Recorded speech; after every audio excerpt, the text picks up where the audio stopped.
Hello. Today's craft is heart-based Spa Sweethearts. So it's basically, we have a heart like that and it will be opening up. But there are various things that you can do with this.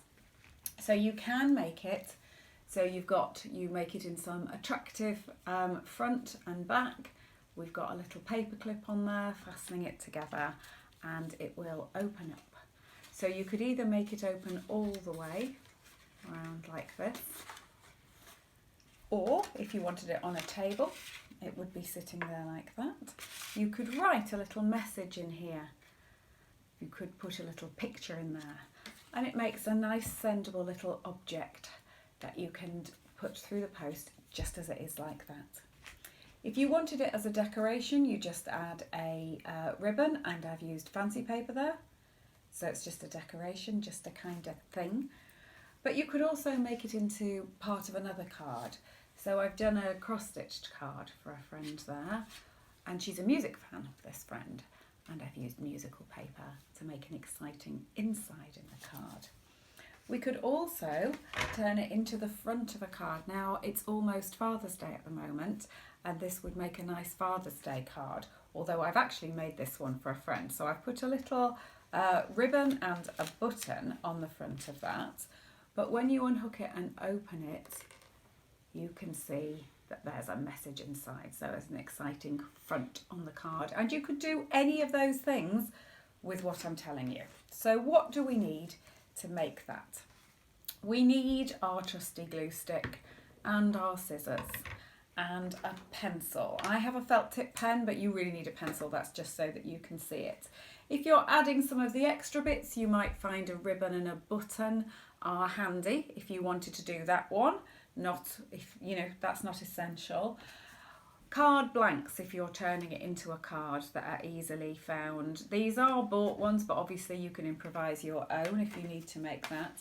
And you need some paper. You need some thin paper. So this is just like ordinary A4 paper, but happens to be coloured. That sort of weight though, thin paper.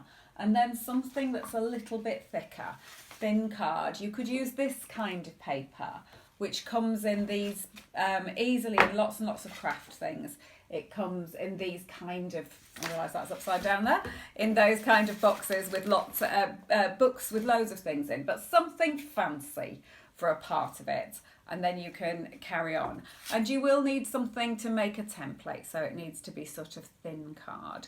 So it's basically what I've got here. So you've got your pencil, your scissors, your thin card, glue, and some kind of fancy card if you want it to look good like that.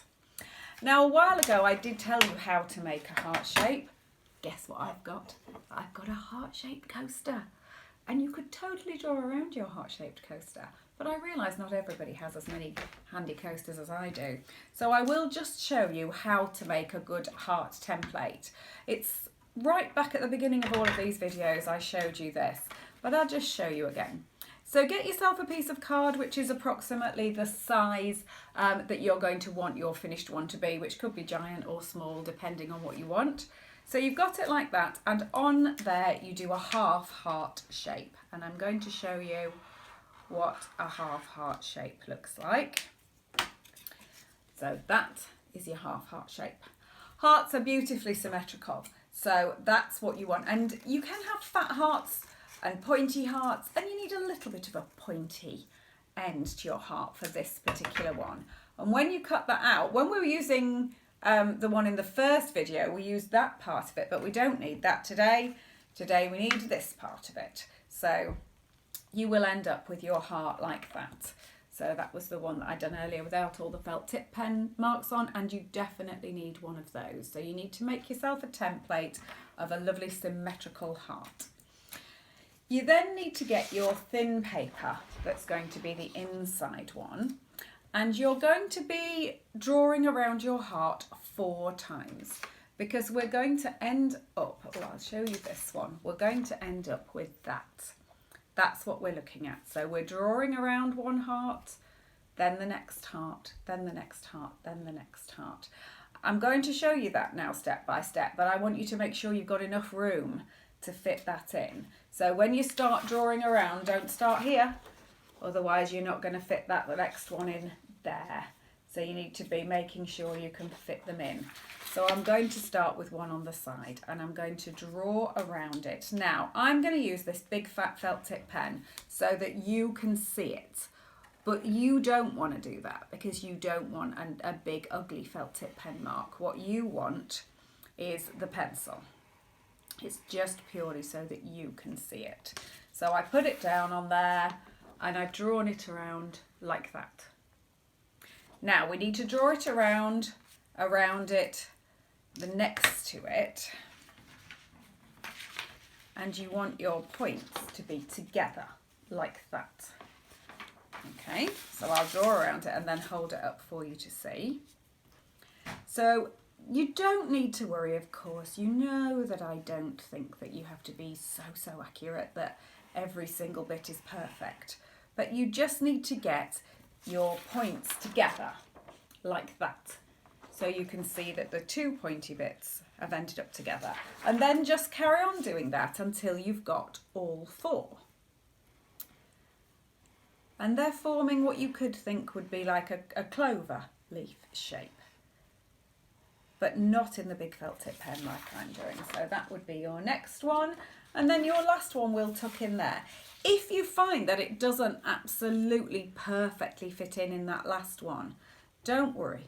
It's still going to work. It needs to be nearly there, but not perfectly. I'll show you that if you can see, it's not difficult for me to keep picking it up all of the time. Do it like that. Now, there is a little bit of a space here. Doesn't matter. Don't worry about it. Don't worry about it. Craft's fun. We need it to be just fun like that. You don't need to worry about being accurate and worrying all the time. It's all going to be good.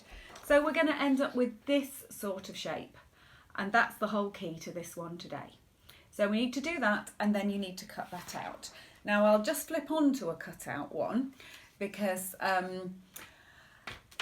yes, I'll show you this one even though it's folded because you don't want all those big ugly felt tip pen marks on. So you will end up when you've cut it out with this. Now, if you were to look, you've got a line across here and a line across here, and that's where we're going to be folding. Now, you do not need to draw those lines. Don't draw them. That's so that you can see where I'm folding. But when we're talking about folding, you know you're making good folds. I don't even need to tell you that anymore. But what I do need to tell you is that we talk about mountain folds and valley folds. Mountain folds are going upwards, valley folds are going downwards. And we need two different folds on this one. So you need to get your shape like that and you need to fold across that line like that. So you're folding your hearts across and just take a second before you do the good fold to match up. So match up those sides to each other and check that that's what you've got. And then open it back up again. And then fold the other way. Take a second to make sure that they're lined up. Now I know when I do this, quite a few people are going to say to me, it's not lining up perfectly. We can fix it later, don't worry. Line it up the best you can, and if it's not totally, in a minute we can fix that. So we've done that, and we've ended up with that one. So we have that one, and we have that one, and they are forming mountains, like that. Now we want to have the opposite fold for the next one. I'm going to show you where the next fold is with my felt tip pen. Are you using your felt tip pen? No, you're not. Good, well done. Because you don't need to. You don't need to draw it with a pencil or anything. I'm just doing this for you. So we folded that way and that way, which followed the lines of our heart. But we now need to fold between the down, the valley part of the heart to the other one right across. We're not going to be doing that one. We're only doing one of them. But when you had this here and you were folding like that, you now need to flip it over because I want my fold to go the other way now. I want to have a valley fold. So I'm going to flip it over. If you forget to flip it over, it's fine. You can always fold back on yourself. You can change your mind when you're folding, and that's absolutely fine. So you folded it in half like that. Okay, you had it like that, and then you're folding it up, so you've got all your folds. Now if you've done that, I've put down my big felt tip penny one, if you've done that, you will have some folds that are going upwards, so those two will be going upwards like a mountain, and they will be going downwards like a valley. I think I might have said it the wrong way around there, but they will naturally now fold up. So this is what will happen. Your two ones that were opposite will come together, and then automatically it will fold into that perfect little shape. I'm going to show you it again. Okay, so this is what you've got. These two are going to come together like that, and the other two will automatically fold into that shape. So that's what you will end up with, and you've got that if it's opening up a little bit. Ooh, jumping out of my hand. Okay, so you've got that like that. So it kind of forms a bit of a basket when you've got it like that. But that little folding bit like that is what you're going to do. Now, if you want to make this one, this card one where it's folding forward, all you need to do now is get your fancy piece of paper and cut out your heart using the same template, so it will be the same size. You can do that, but the other thing you can do is you can find yourself a photograph and get a nice picture like this of a photograph and cut it out using your template. So I put my template on there, and you could put that on the front if you wanted to, and that would form the front of your card. That's another nice way of doing it, but I'm not going to do that. I'm going to hold that photo for a minute. We're going to put it on here. Now, this is going to be a Father's Day card, and it's a little bit of a girly kind of front here. So you might want to find some paper that is appropriate. I'm not saying that men couldn't like this, because you might be a rose gardener or do anything that you want. It just so happens that my dad would not want this one particularly. So whatever you could find, it would have to have motorbikes on for my dad when you were doing that. So I'll make another one when I can find some paper on, but whatever you want to do, it's nice. It would be nice to theme your paper for something that is relevant to the person that you're making it for.